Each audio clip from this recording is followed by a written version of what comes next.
Hey, what's up YouTubers? Back again. I'm just finishing out my kitchen setup. So I had this IKEA kitchen for about 15 years ago. I don't think they make it anymore, but it's actually a one countertop built-in sink. So it's all in one piece. And then I'm deciding to build little cabinets that can go underneath there. Eventually I'll put doors and stuff like that, but right now I'm just trying to get the water stuff situated. So this is how I did it. So I was able to buy the faucet from Amazon, and I pop a hole in it in the actual countertop, and then it's one of those touch on and off switches, so it's actually pouring out pretty good PSIs, and it's actually filtered water. I was able to actually put a Sayer water filter, the ones that you use for camping and stuff. I put that in the line, so I actually will show you how I did that.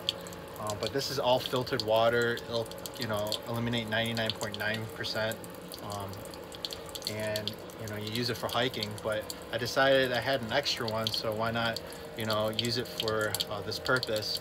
Supposedly this is all USB charge, and you can use about 6 gallons before you have to recharge it again. And when I'll take this apart, I can just like pull this whole top part off, and you can see it's like connected right there. So I'll just do the same thing every time I fill up the water tank or switch the water tanks. I'll charge it up. It looks like it has an automatic shut off too, so that's one of the things I wanted, is to actually have one that will allow you to at least wash your dishes in a timely manner, because all the ones I saw are really meant for those water jugs, and it'll pour out like so many ounces and then it shut off. But this one actually turned on and stayed on for a while, so it definitely will help reserve some water, especially if unaccidentally turning it on and stuff. But yeah, you just better. Yeah, so I just had to take the plastic off, and it works better that way. But yeah, there's like a little touch on and off switch right here, and you just turn it on and off that way. And then there's a little USB charging port right here, and it says it'll do 6 gallons before you have to recharge it. But the great thing about this is that I built it off this swivel. It's actually meant to put on top of a water jug, one of those 5 gallon, 6 gallon water jugs.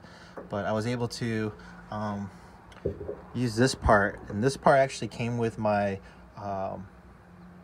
my P-trap for underneath the sink, and it was an extra part that you can use, but I didn't have to use it, and I used it for this instead, and it actually fits that fitting right in there pretty easily.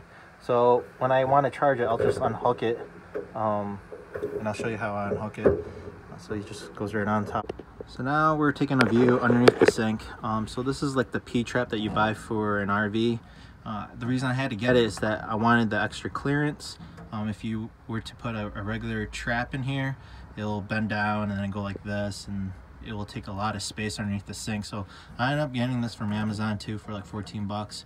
It came with that little white piece that the faucet's actually hooked up on, and then it drains out to here into this 5 gallon bucket, but this is an actual 2.5 gallon bucket.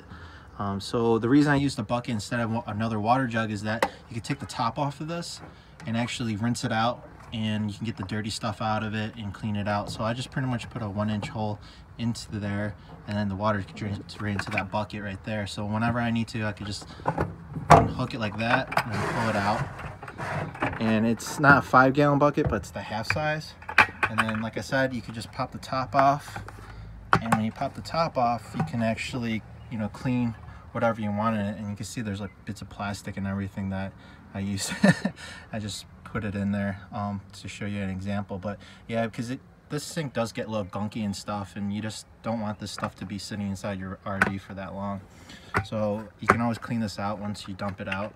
I'm just planning on just washing dishes and just using it as a water source. But then when you're done, you just stick it right back in that hole, and then right in that corner. I'll use some type of strapping or maybe a bucket holder.